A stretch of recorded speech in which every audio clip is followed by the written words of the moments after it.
Hello everyone, आज हम पढ़ने वाले हैं क्लास 10th सिविक्स का चैप्टर नंबर फर्स्ट, जिसका नाम है पावर शेयरिंग। इस चैप्टर में हम पढ़ेंगे कि डेमोक्रेसी के अंदर पावर को कैसे डिवाइड किया जाता है, आखिर पावर शेयरिंग करना क्यों ज़रूरी है, और अगर पावर शेयरिंग नहीं होगी तो क्या होगा।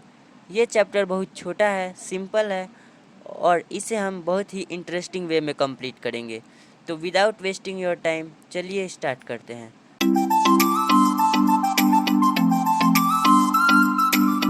हमारे चैप्टर की शुरुआत होती है दो देशों की कहानी से, बेल्जियम और श्रीलंका। सबसे पहले शुरुआत करते हैं बेल्जियम की स्टोरी से। तो ये है बेल्जियम। बेल्जियम एक यूरोप का छोटा सा देश है। इसके जो बॉर्डर है वो France, Netherland, Germany and Luxembourg से कनेक्टेड है। दोस्तों, अगर हम इसके एरिया की बात करें तो ये इतना ही छोटा है जितना कि इंडिया का हरियाणा स्टेट है, लगभग उतने ही साइज का है। और अगर हम पॉपुलेशन की बात करें तो बेल्जियम में लगभग 1 करोड़ लोग रहते हैं। अब आप इस मैप को देखो, ये जो ऊपर का एरिया है वो है फ्लेमिश रीजन। इसमें 59% लोग रहते थे जो कि डच भाषा बोलते थे। और ये जो नीचे का रीजन है वो है वेलोनिया रीजन, जिसमें 40% लोग रहते थे जो कि फ्रेंच लैंग्वेज बोलते थे।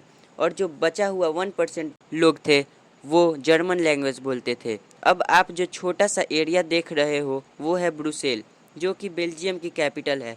इसमें कंडीशन अलग थी।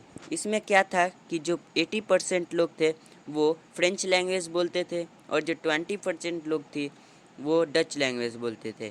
तो यहाँ से हमें क्या पता चला कि जो कंट्री थी उसमें मेजॉरिटी डच स्पीकिंग लोगों की ज़्यादा थी, और जो कैपिटल थी उसमें मेजॉरिटी फ्रांस स्पीकिंग लोगों की ज़्यादा थी।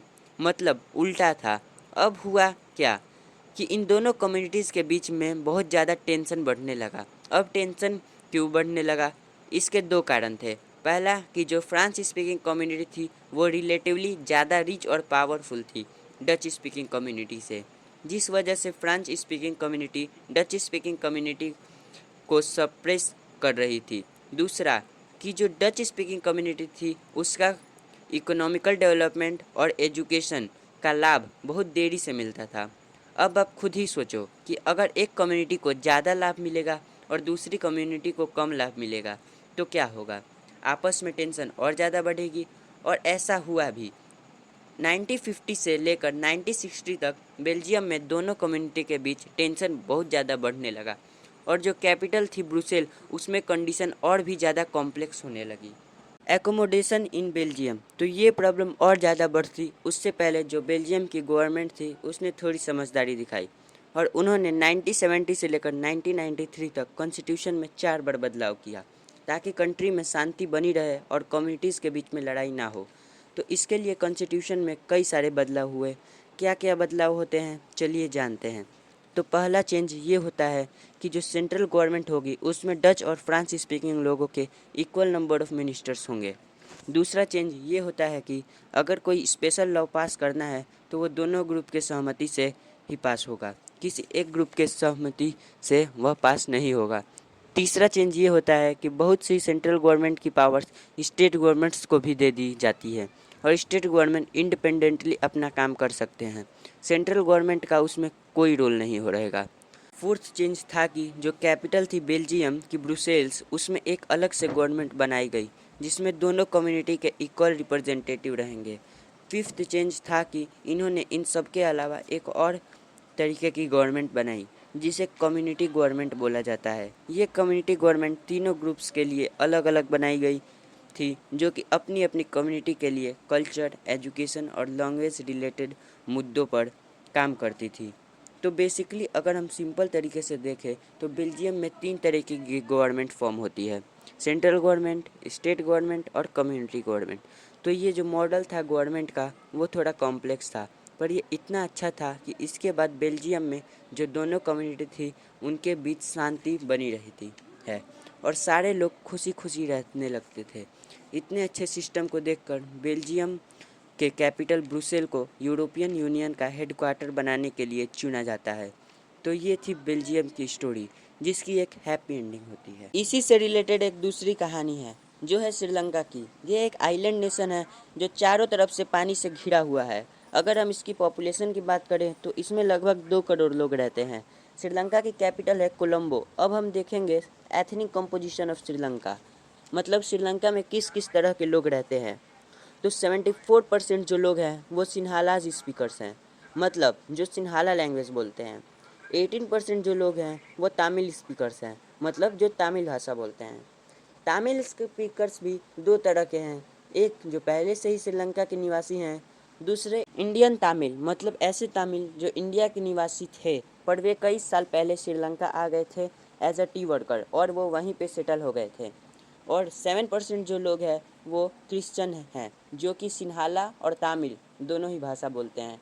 जो सिन्हाला स्पीकर हैं वो बुद्धिस्ट है, मतलब बुद्धिज़्म को सपोर्ट करते हैं। और जो तमिल है वो हिंदू भी हैं और मुस्लिम भी हैं। मेजोरिटनिज्म इन श्रीलंका। अब दोस्तों श्रीलंका में क्या हुआ था कि जो वहाँ की गवर्नमेंट थी वो मेजोरिटी को यानी सिन्हाला को सपोर्ट करने लगी, उनके हिसाब से नियम बनाने लगी। तो क्या किया गवर्नमेंट ने? फर्स्ट 1956 में उन्होंने एक एक्ट पास किया जिसमें उन्होंने सिन्हाला को ऑफिशियल लैंग्वेज घोषित कर दिया। सेकंड, गवर्नमेंट क्या करने लगी कि जो सिन्हाला स्पीकर थे उनको फेवर करने लगी जॉब्स और एडमिशन में। थर्ड, जो श्रीलंका की गवर्नमेंट थी वो धर्म के आधार पर भी भेदभाव करने लगी।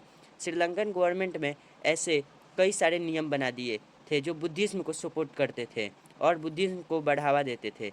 बाकी रिलीजन को इग्नोर किया जा रहा था। तो ये तीनों पॉइंट्स को देखने के बाद हमें ये पता चल गया कि श्रीलंका में गवर्नमेंट सिन्हालास को सपोर्ट कर रही थी, वही दूसरी तमिल के साथ डिस्क्रिमिनेशन हो रहा था, उन्हें इग्नोर किया जा रहा था। तमिल्स को ये लगने लगा था कि जो गवर्नमेंट है वे उनकी रिलीजन, कल्चर और लैंग्वेज की बिल्कुल भी परवाह नहीं कर रही है। और उनको तो ये भी लगने लगा था कि जो गवर्नमेंट है वो उनके फंडामेंटल राइट्स के साथ भी खिलवाड़ कर रही है, जैसे कि राइट टू इक्वालिटी। तो जो तमिल है उन्होंने सोचा कि ये गवर्नमेंट तो अब कुछ करेगी नहीं, तो उन्होंने खुद से स्टेप लेने शुरू कर दिए। तमिल ने क्या किया कि उन्होंने अपनी एक पॉलिटिकल पार्टी बनाई और डिमांड करना शुरू कर दिया। इनकी पहली डिमांड थी कि तमिल लैंग्वेज को भी ऑफिशियल लैंग्वेज डिक्लेयर कर दिया जाए। दूसरी डिमांड थी कि उनके रीजन में सेपरेट गवर्नमेंट बना दी जाए। और तीसरी डिमांड थी कि तमिल्स को भी इक्वल अपॉर्चुनिटीज़ मिलनी चाहिए एज सिन्हालाज। लेकिन जो गवर्नमेंट थी उसने इनकी डिमांड नहीं मानी। तो तमिल ने कहा अगर आप हमारी ये डिमांड पूरी नहीं कर रहे हो तो सेपरेट कंट्री ही बना दो नॉर्दर्न ईस्टर्न पार्ट में, जिससे हम वहाँ पर खुशी खुशी रह सके।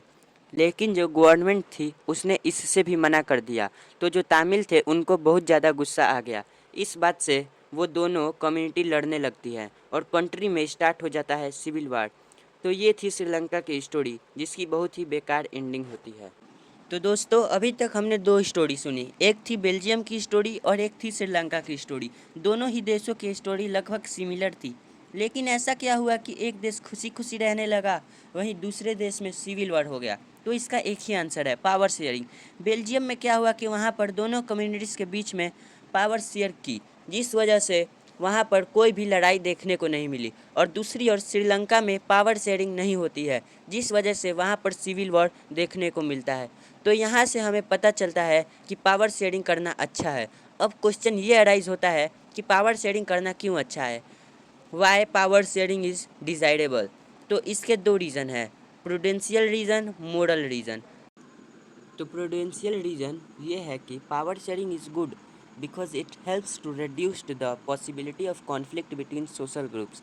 मतलब पावर शेयरिंग करना अच्छा है क्योंकि उससे सोशल ग्रुप के बीच में लड़ाई या कॉम्प्लेक्स होने का खतरा टल जाता है, जिससे सोसाइटी में स्टेबिलिटी बनी रहती है।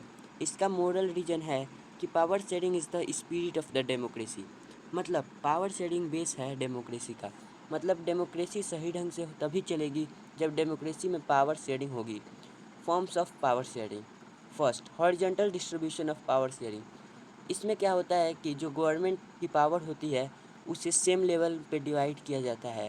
गवर्नमेंट के अलग अलग ऑर्गन पर, जैसे कि लेजिस्लेचर, एग्जीक्यूटिव, जुडिशरी, इन तीनों ऑर्गन्स में कोई छोटा बड़ा नहीं होता, इनके पास पावर बराबर होता है, लेकिन इनका काम अलग अलग होते हैं।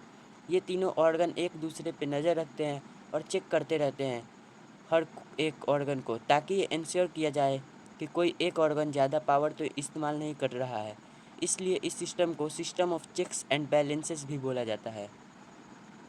नेक्स्ट है vertical distribution of power sharing. इसमें क्या होता है कि जो पावर होती है वो गवर्नमेंट के अलग अलग टीयर्स में डिवाइडेड होती है। जैसे कि सबसे ऊपर होती है सेंट्रल गवर्नमेंट, जो कि पूरे देश की गवर्नमेंट होती है। उसके नीचे आती है स्टेट गवर्नमेंट, जो कि स्टेट लेवल की गवर्नमेंट होती है। फिर आती है लोकल गवर्नमेंट, जो कि लोकल लेवल पर होती है।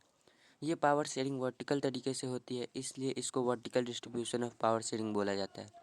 It is also called federal government. Third है power sharing among social groups.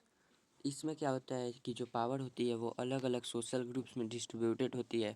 Last है power sharing among different political parties and pressure groups. इसमें क्या होता है कि जो पावर होती है वो अलग अलग पार्टीज और अलग अलग प्रेशर ग्रुप में डिवाइडेड होती है। इसके जो एग्जांपल है वो है trade union, student union, business union, etcetera. I hope आपको ये वीडियो पसंद आई होगी। आप चाहो तो इस वीडियो को लाइक कर सकते हो और चैनल को सब्सक्राइब कर सकते हो।